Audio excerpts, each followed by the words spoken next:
Demonstrasi kontekstual Modul 1.1.A.6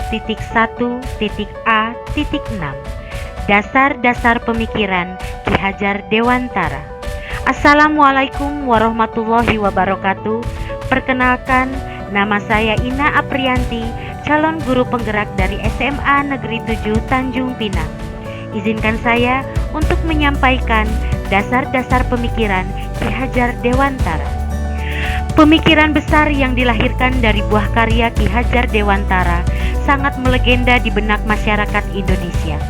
Beliau mencetuskan semboyan Ing Ngarso Sung Tulodo, di depan memberi teladan Ing Madya Mangun Karso, di tengah membangun semangat, dan Tutwuri Handayani di belakang memberi dorongan, yang kini menjadi inspirasi besar bagi kalangan guru dalam dunia pendidikan.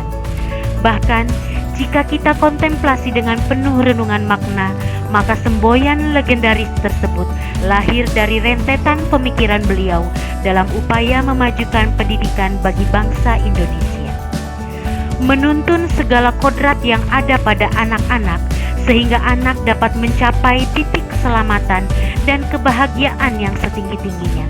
Dalam hal ini, menuntun bukan pada kodrat dasarnya, tapi menuntun untuk memperbaiki tingkah lakunya. Pendidik diibaratkan petani yang menanam padi. Dalam menanam padi menjadi beras yang unggul, petani akan memiliki berbagai cara dan akan sabar mengurusnya. Sama halnya dengan pendidik dalam kegiatan pembelajaran. Guru harus memiliki banyak cara, bersabar dan ikhlas untuk dapat menghasilkan generasi atau anak yang memiliki budi pekerti baik. Budi pekerti juga harus menjadi bagian tak terpisahkan dari pendidikan dan pengajaran yang kita lakukan sebagai guru. Guru senantiasa memberikan tauladan yang baik bagi siswa-siswanya dalam mengembangkan budi pekerti. Kita juga bisa melakukan kegiatan-kegiatan pembiasaan di sekolah untuk menanamkan nilai-nilai budi pekerti atau akhlak mulia kepada anak. Pendidikan yang berupaya memenuhi kodrat kebutuhan tumbuh kembang anak sesuai dengan pemikiran Ki Hajar Dewantara, yaitu menghamba pada anak. Menghamba ini bukan berarti dapat diperlakukan semena-menanya, tapi pendidikan harus berorientasi pada kebutuhan anak sehingga anak dapat berkembang sesuai minat dan bakatnya. Ki Hajar Dewantara juga mengingatkan bahwa dalam menuntun kodrat anak harus disesuaikan dengan kodrat alam dan kodrat zaman. Kodrat alam adalah sifat dasar dan lingkungan yang membentuk karakternya masing-masing. Sedangkan kodrat zaman yaitu bekal keterampilan sesuai zamannya agar mereka bisa hidup, berkarya, dan menyesuaikan diri. Trikon Krih Ki Hajar Dewantara.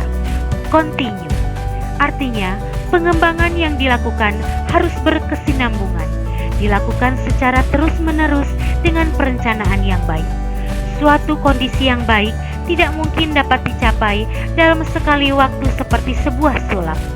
Tahap demi tahap pengembangan dilakukan dengan rencana yang matang. Dengan perencanaan tersebut, maka suatu tahap dilanjutkan oleh tahap berikutnya dengan melalui evaluasi dan perbaikan yang tepat. Pengembangan yang sifatnya tiba-tiba untuk kemudian hilang semangat di waktu-waktu setelahnya tidak akan menghasilkan perubahan berarti di jangka panjang.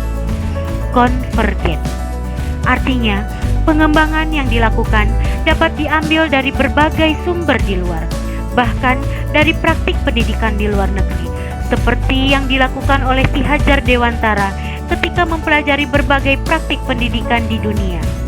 Praktik-praktik tersebut dapat kita pelajari untuk nantinya disesuaikan dengan kebutuhan yang kita miliki sendiri. Saat ini, teknologi informasi telah sedemikian canggih sehingga guru atau kepala sekolah dapat mempelajari berbagai kemajuan pendidikan dari mana saja dan kapan saja. Konsentris, artinya pengembangan pendidikan yang dilakukan harus tetap berdasarkan kepribadian kita sendiri.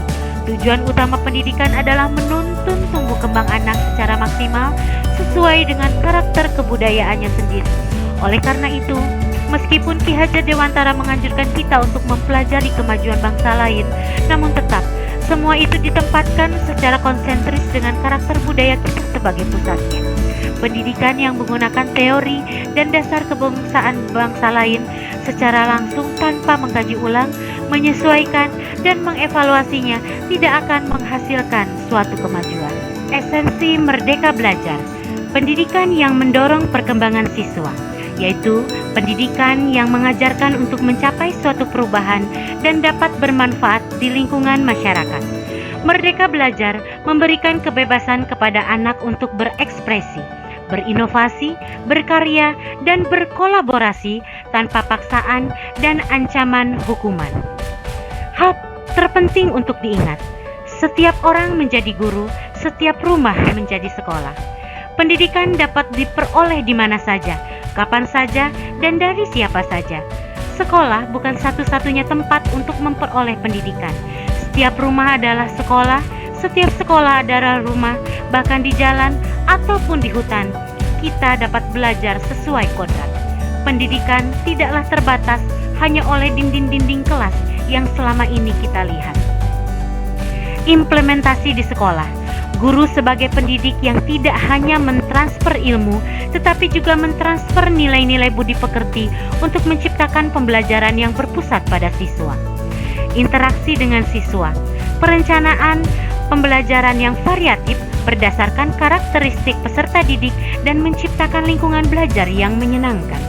Interaksi dengan teman sejawat, yaitu berdiskusi dengan komunitas guru geografi, teman sejawat, dan pihak sekolah. Di langit ada pelangi, tak lupa ku hitung warnanya. Cukup sekian dari kami, terima kasih perhatiannya. Wassalamualaikum warahmatullahi wabarakatuh.